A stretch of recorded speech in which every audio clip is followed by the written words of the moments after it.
રાજી થઈ ગયા કે હું રોકતી હતી ત્યારે રોકાતા નહોતા, પણ ભગવાનને મારા ઉપર દયા આવી એટલે મારા માટે પાછા આવ્યા ભગવાન. આવું એ નથી, એટલે થોડો અહંકાર કે ભગવાન મારા માટે આવ્યા છે.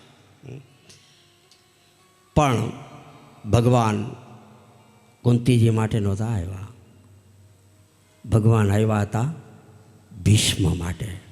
ભીષ્મ ભગવાનને યાદ કરે છે, બાણશૈયા ઉપર છે અને યાદ કરે છે.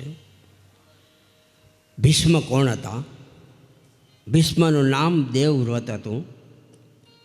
એ ગાંગાના પુત્ર, ગાંગેય પણ કહેવાતા, એ ગંગાના પુત્ર હતા. ભીષ્મ તો એનું નામ પછી પડ્યું છે, પાછળથી. એવો વસુતમ હતા, વસુ દેવતા હતા.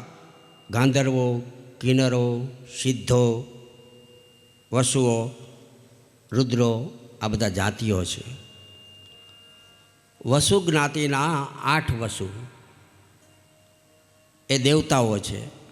આ 8 વસુઓ વશિષ્ઠ ઋષિ પાસે આવ્યા અને એના પાસે કામધેનુ નામની ગાય માગી. પણ વસુઓએ આ વશિષ્ઠની ગાયને ઉપાડી જવાનું નક્કી કર્યું. કારણ કે કામધેનુ ગાય એટલે શું? તે ઈચ્છા પૂરી કરનારી ગાય. કામધેનુ, કામના, જે ઈચ્છીએ તે વસ્તુ હાજર કરી દે, એ કામધેનુ. તેથી આ દેવતાઓની દાનત બગડી અને વશિષ્ઠના તપોવનમાંથી ગાય ચોરીને જવા લાગ્યા. પરંતુ વશિષ્ઠે કામધેનુને છોડાવી અને 8 વસુઓનો શાપ આપ્યો. તમે દેવો છો, પરંતુ તમારું પતન થશે, પૃથ્વી ઉપર જન્મ લેવો પડશે. આ બધા શ્રાપ આપ્યા. 8 વસુઓમાં દ્યો નામના એક વસુને લાંબા સુધી પૃથ્વી ઉપર રહેવાનું, બાકીના 7 જન્મ થતાની સાથે જ મરણ થશે. આવો શાપ આપ્યો. એટલે આ 8 વસુઓ શાંતનુ રાજાને ત્યાં ગંગાજીના કુક્ષ જન્મ લીધો.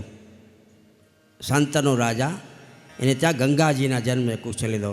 ગંગાજીના લગ્ન એ શરતી લગ્ન હતા, શરતના. એમણે શાંતુ રાજાને કહ્યું હતું કે આપણે જ્યાં પુત્ર જન્મે, જે પુત્ર જન્મે એ જન્મતાની સાથે જ ગંગામાં છોડી દેવા. શાંતનુ રાજાએ આ શરતને સ્વીકારી લીધી અને 7 પુત્રોને એક પછી એક ગંગામાં છોડી દીધા. આ 8મો પુત્ર દ્યો નામનો એ વસુ હતો ને, એ ભીષ્મ તરીકે એનો જન્મ થયો. ત્યારે ગંગાજી તેમને લઈને ગંગાજી પ્રવાહમાં છોડવા જાય છે. ત્યારે શાંતયુ એને રોક્યા, રહેવા દો. રાજાએ કહ્યું, ગંગા, આપણું શરત ક્યાં ગઈ? આપણી શરત હતી ને કે જે પુત્ર થાય ગંગામાં છોડી દેવાનો. ગંગાએ કહ્યું કે કેમ તમે આ મારી શરતને તોડો છો? ત્યારે રાજાએ કહ્યું, ગંગા, મારું ઘર સૂનું છે, હું આ તમને દીકરો નહીં આપું. અને દીકરાને લઈ લીધો શાંતનુ રાજાએ. ગંગાએ કહ્યું, તો પછી શરતનો ભંગ થયો, હવે શું કરશું? તો કે છૂટાછેડા. હા, અત્યારથી ચાલુ થયા, આપણે લઈ છૂટાછેડા. થયા બે છૂટા. અને શાંતનુ દીકરાને લઈ લીધો. શાંતનુનું આ 8મા પુત્ર, એનું નામ દેવવ્રત, અને ગંગાનો પુત્ર હોવાથી એનું નામ ગાંગેય રાખવામાં આવ્યું. શાંતનુએ એને મોટા કર્યા. દેવવ્રત ગાંગેયનું ભીષ્મ નામ કેમ પડ્યું એનું પણ કારણ છે કે એક મચ્છીમારની દીકરી, એનું નામ હતું મત્સ્યગંધા. એ પરાશર મુનિ એના ઉપર મોહિત થયા અને એ પરાશર મુનિથી આ વેદ વ્યાસ ભગવાનનો જન્મ થયો અને પરાશર મુનિએ મત્સ્યગંધાને વરદાન આપી અને યોજન ગંધા બનાવી કે એના શરીરમાંથી એટલી બધી સુગંધ નીકળશે કે યોજનો સુધી એની સુગંધ પ્રસરાશે. મત્સ્યગંધા યોગી હતા. ભગવાન ઋષભદેવની વિષ્ઠામાંથી પણ સુગંધ આવતી હતી. યોગના પ્રભાવથી આ બધી સુગંધો શરીરમાંથી નીકળે છે. મત્સ્યગંધા પર શાંતનુ રાજા આસક્ત થયા. રાજાએ મચ્છીમાર આગળ લગ્નનો પ્રસ્તાવ મૂક્યો. મત્સ્યગંધાના પિતાએ કહ્યું, મહારાજ, મારી દીકરી આપને પરણાવું, એક શરત. અહીંયા શરત આવી. પહેલાં બધી આવી શરતો રાખતા કે એનો જે દીકરો થાય ને એને ગાદી ઉપર બેસાડવાનો. બોલો, તમારા ભીષ્મને નહીં. એને એમ થાય કે આ ગાંગે છે, એનો લાડકો છે, તો એને ગાદી ઉપર બેસાડી દેશે. તો એટલે પહેલાં નક્કી કર્યું કે ગાદી ઉપર તો એનો દીકરો બેસશે. ત્યારે રાજાએ કહ્યું કે મારા પુત્ર આ દેવદૂતને હું કેમ અન્યાય કરી શકું? રાજા તો દેવવ્રત જ થશે. એટલે લગ્નની વાત ત્યાં અટકી ગઈ, ભાંગી પડી. પરંતુ રાજાની મત્સ્યગંધામાંથી આસક્તિ ગઈ નહીં. હજી મત્સ્યગંધા કરે છે. રાજા મત્સ્યગંધાના વિચારોમાં દુર્બળ થયા, ઢીલા પડી ગયા, ચિંતામાં ને ચિંતામાં. તો દેવવ્રતને થયું કે આ અત્યારે પિતાજી કેમ મૂંઝાણા છે. એણે તપાસ કરી તો ખબર પડી કે રાજા એક માછીમારની પુત્રીના આસક્ત થયા છે અને માછીમાર સાથે એને વાંધો પડ્યો છે આ ગાદી માટે. એટલે ભીષ્મ પેલા માછીમાર પાસે ગયા, જો પિતાજી માટે પૂછ્યું કે તમારી દીકરી પરણવાની કેમ ના પાડે છે? માછીમારે બધી હકીકત આ દેવવ્રતને કહી. ત્યારે દેવવ્રતે કહ્યું કે તમે લગ્ન નક્કી કરો, ગાદી ઉપર હું નહીં બેસું. મારે ગાદી ઉપર બેસવું નથી. ગાદી ઉપર તો એનો જ દીકરો બેસ. આ ભીષ્મએ નક્કી. કારણ કે પિતાની મનોકામના પૂર્ણ કરવા માટે, મારા પિતાને દુઃખ ન થવું જોઈએ, એની મનોકામના હું પૂર્ણ કરું. મને તમારામાં તો વિશ્વાસ છે, પરંતુ ભીષ્મ પિતા દેવવ્રત, મને તમારા તો વિશ્વાસ છે, પરંતુ તમારો પુત્ર એ ગાદી ઉપર દાવો કરે તો શું થાય? તો દેવવ્રતે કહ્યું, હું લગ્ન નહીં કરું આજીવન. બોલો, આ બીજી ટેક લીધી કે તમને ડર હોય કે મારો પુત્ર ગાદી ઉપર બેસશે ને હું બેસાડીશ, તો હું લગ્ન નહીં કરું. આટલું વચન આપી દીધું. બોલો, એના માટે થઈ અને દેવવ્રતે લગ્ન નથી કર્યા. આ પ્રતિજ્ઞા, એટલે એનું નામ ભીષ્મ પડ્યું. એને કહેવાય ભીષ્મ પ્રતિજ્ઞા. જેણે ભીષ્મ જેવી પ્રતિજ્ઞા લગી હોય ને, ગમે એટલા લાખો રૂપિયા મૂકી દે ને તોય ફરે નહીં, એને ભીષ્મ પ્રતિજ્ઞા કહેવાય. પણ લાલચમાં આવી અને શરતનો ભંગ કરે ને તોય વિશ્વાસઘાતી કહેવાય.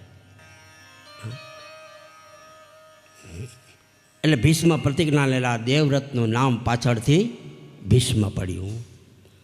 ભીષ્મ એ મહાન વિભૂતિ હતા. મહારાજા શાંતનુને ખબર પડી કે મારા સુખ માટે થઈ અને મારા દીકરા દેવવ્રતે આવી પ્રતિજ્ઞા લીધી છે. પ્રસન્ન થઈ ગયા પિતાજી. અને પ્રસન્ન થઈને પિતાજીએ આશીર્વાદ આપ્યા, વરદાન આપ્યું કે હે બેટા, આજથી તારું નામ ભીષ્મ પાડું છું અને તારું મૃત્યુ એ તારી ઈચ્છા પ્રમાણે થશે, તને કોઈ મારી નહીં શકે. આવું આ તપ કરનારા હોય ને એ જ આવું વરદાન આપી શકે. અને વરદાન આપ્યું અને ભીષ્મ પિતા લાંબો સમય રહ્યા. એની જ્યારે ઈચ્છા થાય ત્યારે એનું મૃત્યુ થાય. અહીંયા ભગવાન આવ્યા હસ્તિનાપુરમાં પાછા, ત્યારે યુધિષ્ઠિર સંતાપ કરતા હતા, ચિંતા કરતા હતા. મહાભારતમાં યુદ્ધમાં મેં બધાને માર્યા, મને પાપ લાગ્યું, મારે નરકમાં જવું પડશે, આમ ચિંતા કરતા હતા. શ્રી કૃષ્ણ યુધિષ્ઠિરને સમજાવે આવે કે મહાભારતનું યુદ્ધ હતું ને એ ધર્મ યુદ્ધ હતું. ધર્મ માટે કોઈને મારવાથી પાપ લાગતું નથી. છતાં યુધિષ્ઠિરના મનનું છે ને એ સમાધાન ન થયું. એટલે કૃષ્ણ પાંડવોને લઈ કુરુક્ષેત્રમાં પધાર્યા, જ્યાં ભીષ્મનો અંત સમય ચાલી રહ્યો છે. ભીષ્મ અંત સમયે ભગવાનનું ચિંતન કરતા હતા. ભીષ્મને ભગવાને આવીને પ્રણામ કર્યા ભીષ્મને, અને કહ્યું, દાદા, આ યુધિષ્ઠિરને મનમાં શંકા છે, એનો વેમ આપ દૂર કરો, યુધિષ્ઠિરને જ્ઞાન આપો.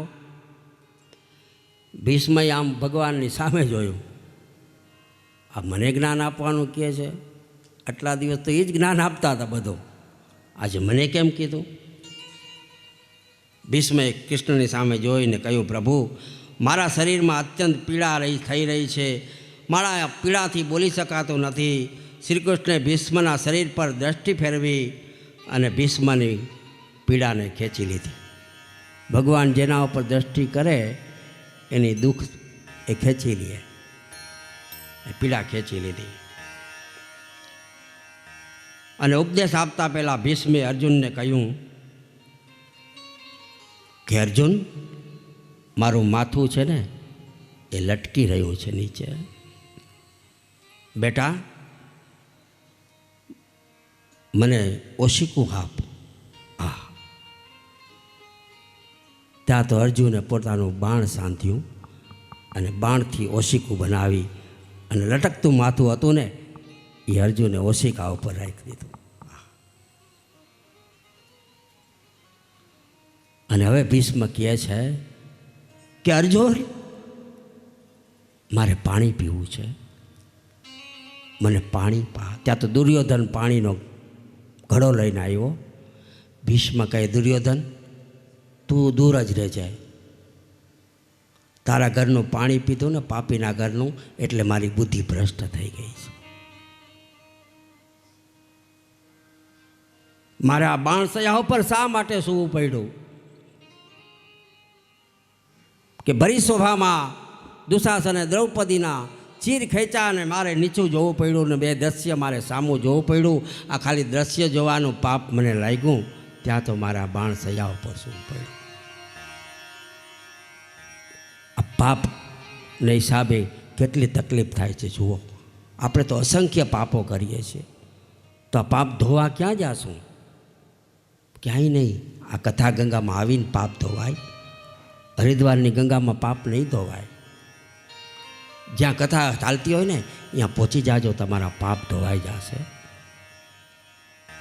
ગંગામાં તો આપણે અંદર નાહવું પડે, કપડાં જોઈએ, પણ અહીંયા કંઈ સ્નાન કરવાની જરૂર નથી.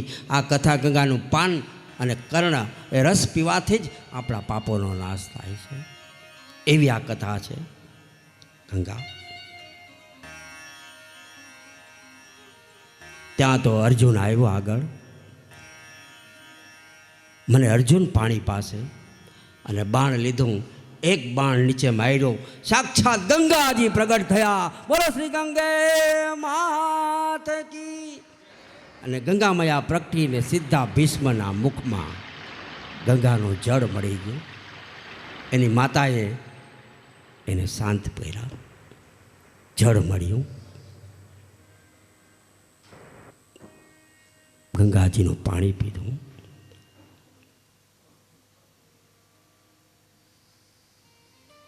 ભીષ્મની તરસ બુઝાણી. ભીષ્મએ ગંગાના જળનું પાન કર્યું. ભીષ્મ યુધિષ્ઠિરને બાણસયા ઉપર સૂતા સૂતા ઉપદેશ આપે છે કે રાજાએ કદી અધર્મ ન કરવો, અધર્મને ચલાવી પણ ન લેવો, અધર્મને જોવું પણ નહીં.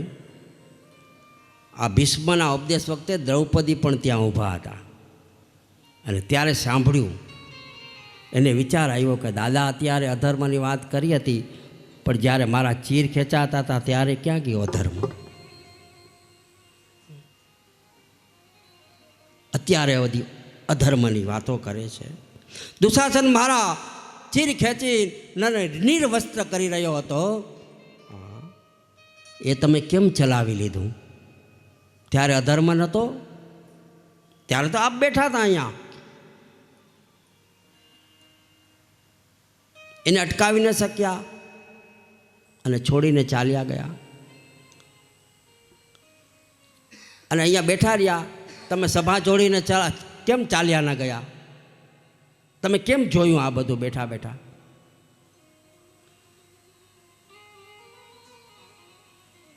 દ્રૌપદીના આવા પ્રશ્નોથી હવે ભીષ્મની આંખો ભીની થઈ છે. આજ રડે છે ભીષ્મ, આંખમાંથી આંસુડા પડે છે.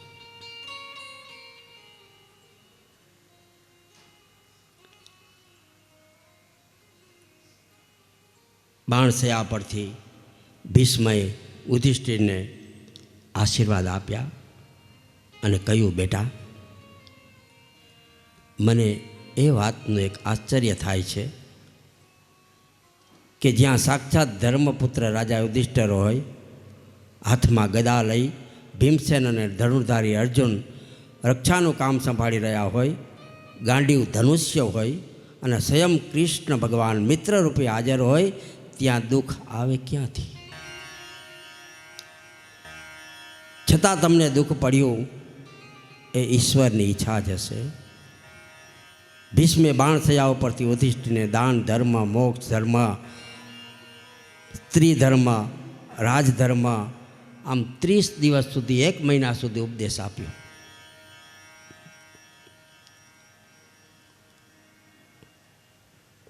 યુધિષ્ઠિરને જ્ઞાન આપવા સમર્થ હતા ભગવાન, છતાં પણ યુધિષ્ઠિરને મારી પાસે કેમ લઈ આવ્યા? આપે અર્જુન અને ઉદ્ધવને જ્ઞાન આપ્યું, તો યુધિષ્ઠિરને તમે કેમ જ્ઞાન ના આપ્યું? ભગવાને કહ્યું કે મેં ભીષ્મની કીર્તિ વધારવા માટે આમ. ભીષ્મ એને મને યાદ કર્યો, અંત સમયે મારું ચિંતન કર્યું, એટલે હું એના ઉપર દયા આવી અને એની કીર્તિ વધારવા માટે મેં આમ કર્યું હતું. ભીષ્મ તો ભક્ત હતા ભગવાનના, અને ભક્તિની કીર્તિ વધે, ભક્તિની કીર્તિ અમર બને, આ આશયથી ભગવાને ભીષ્મની પાસેથી ઉપદેશ અપાવ્યો. અને ભીષ્મ જ્ઞાનથી એ અમર છે. ભગવાન પોતાના ભક્તને હંમેશા મોટા કરે છે. પોતે જશ લેતા જ નથી, બીજાને જશ આપી દે. એ જ યશોદા, યશોદાના દીકરા. યશોદા જે યશનું દાન કરે એ યશોદા, એ યશોદા નંદન. બીજાના દુઃખોને દૂર કરે, પોતે દુઃખી રહે અને બીજાને સુખ આપે, એ પ્રભુ. આ બાજુથી ભીષ્મ પિતા આવે, જેની રાહ જોઈ રહ્યા હતા કે મારે ઉત્તરાયણમાં સમયમાં મારે પ્રભુ સાથે લીન થવું. ઘણા બધા મહાત્માઓ ત્યાં આવ્યા દર્શન કરવા ભીષ્મના, કે ભીષ્મનું શરીર છૂટશે એટલે ત્યાં ભગવાન પણ આવશે, એટલે આપણે ભીષ્મના એ દર્શન થશે અને ભગવાનના એ દર્શન થશે. ભીષ્મએ આવેલા બધા મહાત્માઓનું મનથી સ્વાગત કર્યું છે, મનનું પુષ્પ અર્પણ કર્યું. શું મન? આપણું મન સારું છે ને, સંસ્કૃતમાં પુષ્પને સુમન કહેવામાં આવે છે. આ મન સારું હશે ને એ જ આપણું પુષ્પ છે. બાકી મન મેલવું હોય ને પુષ્પ ચડાવીએ તો એનો સ્વીકાર કરતા નથી ભગવાન. આ સુમન, મનથી ભગવાનનું અને શ્રોતાઓનું, મહાત્માઓનું સ્વાગત કર્યું છે. પાંડવો બધા ભીષ્મના માથા તરફ ઊભા હતા અને ભગવાન ક્યાં ઊભા હતા? ચરણ પાસે, ભીષ્મના ચરણ પાસે. કારણ કે જો ચરણ પાસે ઊભું ને તો ભીષ્મ મારા બરાબર દર્શન કરી શકે, મારે માથા આગળ ઊભું ન રહેવાય, ઘરના બધા માથા આગળ ઊભા રહીએ, પણ ભગવાન ચરણ પાસે આવીને ઊભા રહીએ. સામે દર્શન અને દક્ષિણ દિશામાં ભગવાન ઊભા છે, ઉત્તરમાં ભીષ્મનું માથું છે અને દક્ષિણ દિશા ભગવાને રોકી લીધી કે આ દિશામાંથી કોઈ યમના દૂતો ના આવે.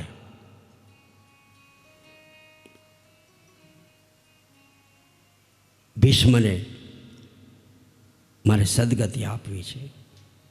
ભગવાને યમને રોકવા માટે દક્ષિણ દિશામાં ઊભા છે. પગ તરફ ઊભેલા શ્રી કૃષ્ણ ભગવાનના ભીષ્મએ એક ધ્યાનથી દર્શન કર્યા છે અને બોલ્યા, હે પ્રભુ, આપ મારી સન્મુખ રહેજો, હું જ્યાં સુધી વિલીન ન થાઉં ત્યાં સુધી આપ મને દર્શન આપો. આ મારો અંત સમય છે ને, એ સુધારી લેજો. સમય મારો સાધ જેવાલા, કરું હું તો કાલાવાલા. સમય મારો સાથ જેવાલા, કરું હું તો કાલાવાલા. સમય મારો સાથ જેવાલા, કરું હું તો કાલાવાલા. સમય મારો સાથ જેવાલા, કરું હું તો કાલાવાલા.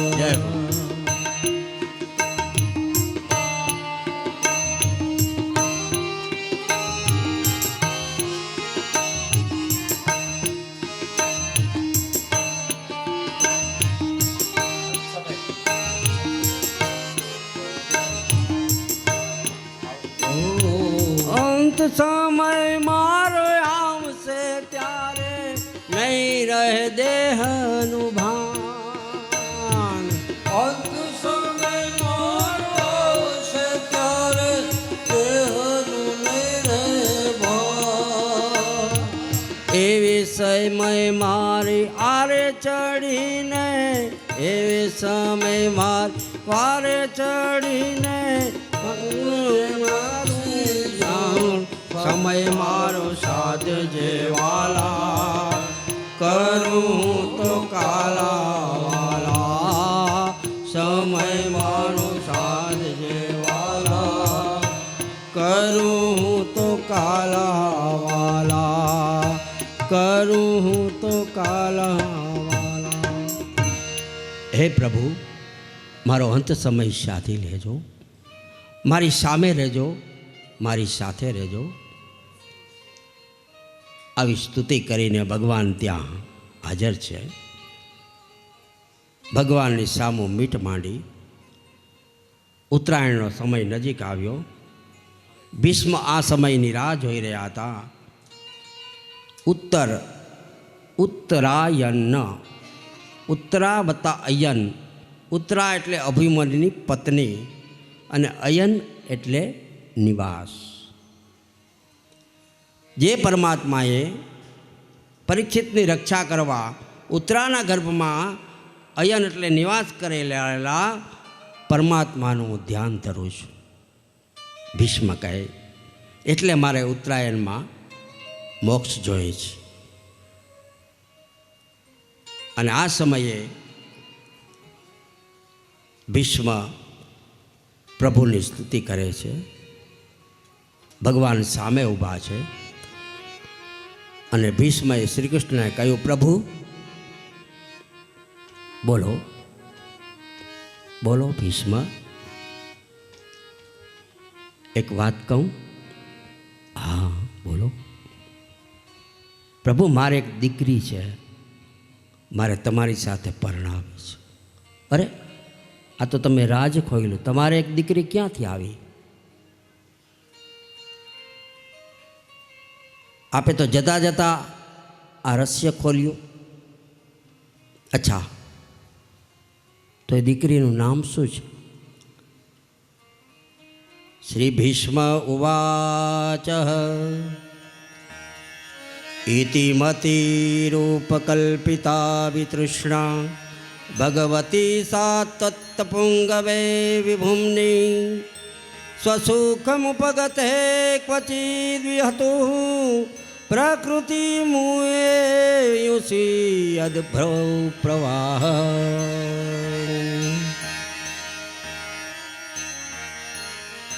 ભીષ્મએ કહ્યું કે મારી દીકરીનું નામ છે ઇતિમતી. મતિ એટલે બુદ્ધિ. મારી દીકરીનું નામ છે બુદ્ધિ. એ જ મારી દીકરી બુદ્ધિ છે ને, એ મારે તમને આપવી છે મરતા પહેલાં. ભગવાન કે તમારી બુદ્ધિ તો બગડેલી છે, તમારી દીકરી બુદ્ધિ બગડેલી છે, આ બગડેલી બુદ્ધિ મને ન ચાલે. ભીષ્મ કહે પ્રભુ બગડેલી હતી મારી બુદ્ધિ, પણ હવે મારી બુદ્ધિ સુધરી ગઈ છે. કેમ કે અર્જુને બાણ માર્યું અને મારા મુખમાં જે ગંગાજી આવ્યા ને, આ ગંગાથી મારી બુદ્ધિ એ પવિત્ર થઈ. હવે હું પવિત્ર બુદ્ધિ તમને અર્પણ કરું છું. ભીષ્માચાર્યે પોતાની બુદ્ધિરૂપી દીકરી ભગવાનને સમર્પિત કરવાનો વિચાર નિશ્ચય વ્યક્ત કર્યો છે. બીજા શ્લોકમાં સ્તુતિ કરતા ભીષ્મ શું કહે છે? ત્રિભુવન કમનમ તમાલ વર્ણ રવિકર ગૌરવરાંબરમ દધાને વપુરલકકુલાવૃતાનનાબ્જમ વિજય સખે રતિરસ્તુ મે નવદ.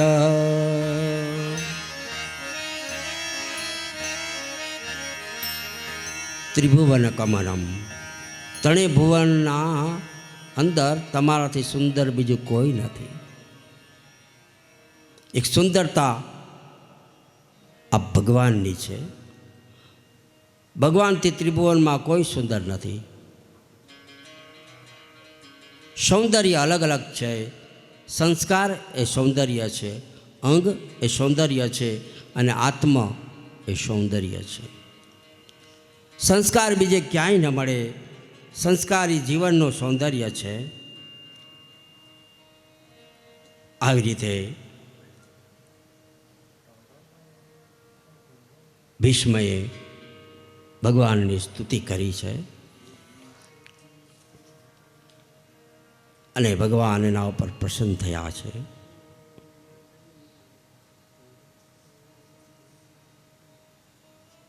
આ સમયે ભીષ્મ એ પોતાના દેહને છોડ્યો.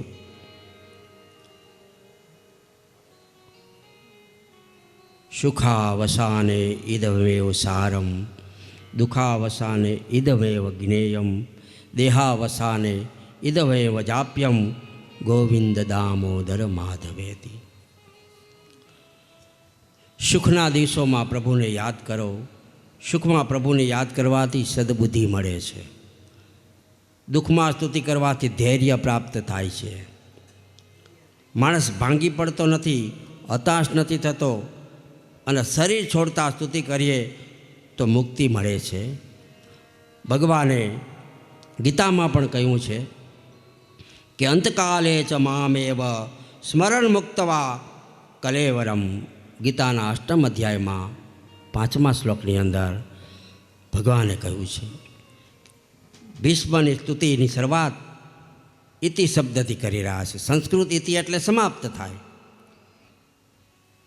પરંતુ અહીં આ સ્તુતિ અંતિમ સમયમાં કરી હોવાથી એનો અર્થ થાય છે ઇતિ એટલે અંતમાં. આ પછી અહીંયા જ ભીષ્મના અગ્નિ સંસ્કાર કર્યા. પછી પાંડવોની સાથે ભગવાન શ્રી કૃષ્ણ હસ્તિનાપુર આવ્યા અને કેટલાય સમય રોકાય. યુધિષ્ઠિરને કઈ રીતે રાજ કરવું એમ શીખવ્યું, અને યુધિષ્ઠિરના રાજમાં સર્વ વાતે પ્રજા એ સુખી છે, કોઈ દુઃખી નથી. યુધિષ્ઠિરના રાજ્યમાં ક્યારેય દુકાળ નથી પડ્યો. અને રામ રાજ્યમાં જેમ દૂધ મલાઈ મળે એમ અહીંયા દૂધ મલાઈ મળવા માંડ્યા છે. અને કલિયુગમાં શું મળે? દૂધ મલાઈને બદલે ચાલુ રાજમાં ચા પાણી બેટા ફૂંકી ફૂંકીને પી. આ કલિયુગ છે. યુધિષ્ઠિરનું રાજ્ય એ સર્વ વાતે સુખી છે. યુધિષ્ઠિરનું રાજ્ય, ઇન્દ્રએ યુધિષ્ઠિરને રાજ્ય બદલવા માટે ઓફર કરી. ઇન્દ્રએ કહ્યું કે આપણે ચલો રાજ્ય બદલી નાખીએ, સ્વર્ગ તમને આપું અને હસ્તિનાપુર અમને આપો. ઇન્દ્રએ કહ્યું. યુધિષ્ઠિરે કહ્યું આવું શા માટે? તમે રાજ્ય બદલવાની ઈચ્છા શા માટે કરો છો? ઇન્દ્રએ કહ્યું કે જે લાભ હસ્તિનાપુરમાં છે ને એ સ્વર્ગમાં નથી, એટલા માટે. તો કે હસ્તિનાપુરમાં તો જ્યાં સ્ત્રીઓ શાક લેવા જાય તો અહીંયા કૃષ્ણ મળી જાય પાછા. હા, એવું હસ્તિનાપુર. અને સ્વર્ગમાં આ કાંઈ નથી. હસ્તિનાપુર છે એ ભગવાનને લીધે શોભાયમાન છે.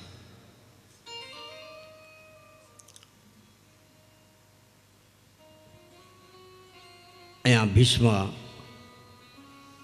વિદાય થયા. આ બાજુ સુતપુરાણી કહે છે કે સોનક વૃક્ષ આદિ ઋષિઓ હસ્તિનાપુરમાં આવ્યા છે. ભગવાન પણ છે. સમય જવા લાગ્યો. હસ્તિનાપુરમાં ઉત્તરાના ગર્ભમાંથી પરીક્ષિત ભગવાનનું પ્રાગટ્ય થયું. બોલો શ્રી પરીક્ષિત ભગવાન કી. યુધિષ્ઠિરે પુત્રના જન્મ નિમિત્તે બ્રાહ્મણોને દાન આપ્યું. બ્રાહ્મણોએ કહ્યું રાજન, તમારા કુળના આ એકના પુત્રની ભગવાને રક્ષા કરી છે, એનાથી રક્ષા છે, એટલે અમે આનું નામ વિષ્ણુરાત અને વિષ્ણુના રાત ઇતિ હિ વિષ્ણુરાત. આ બાળકનું બીજું નામ છે પરીક્ષિત. અમે આનું નામ પરીક્ષિત રાખીએ છીએ, કારણ કે માતાના ગર્ભમાં જોયેલા પ્રભુના સ્વરૂપે જન્મ્યા પછી લોકોમાં શોધે છે, તેથી એનું નામ પરીક્ષિત રાખવામાં આવ્યું છે. અહીંયા પરીક્ષિતનું પ્રાગટ્ય થયું અને હસ્તિનાપુરમાં આનંદ છે. પરીક્ષિત ભગવાનનું પ્રાગટ્ય થયા પછી હવે આગળ કઈ કથા છે એ આપણે બપોર પછી 3:30 વાગે અત્યારે કથાને વિરામ આપીએ. બપોર પછી વિદુરજીની ભગવાન ભાજી જમશે અને બીજી અનેક કથાઓ આવશે. ધ્રુવની કથા આવશે, પ્રિયવ્રત રાજાની કથા આવશે, સૃષ્ટિના ઉત્પન્નની કથા આવશે. તેવી સુંદર કથાઓનું લીલાઓનું પાન બપોરે 3:30 વાગે અત્યારે સંકીર્તન સાથે કથાને વિરામ આપીએ. જય જય રાધારમણ હરિ બોલ. જય જય રાધારમણ હરિ બોલ. જય જય રાધારમણ હરિ બોલ. જય જય રાધારમણ હરિ બોલ. જય જય રાધારમણ હરિ બોલ. જય જય રાધારમણ હરિ બોલ. જય જય રાધારમણ હરિ બોલ. જય જય રાધારમણ હરિ બોલ. હરિ બોલ હરિ બોલ હરિ હરિ હરિ બોલ. હરિ બોલ હરિ બોલ હરિ હરિ હરિ બોલ. હરિ બોલ હરિ બોલ હરિ હરિ હરિ બોલ.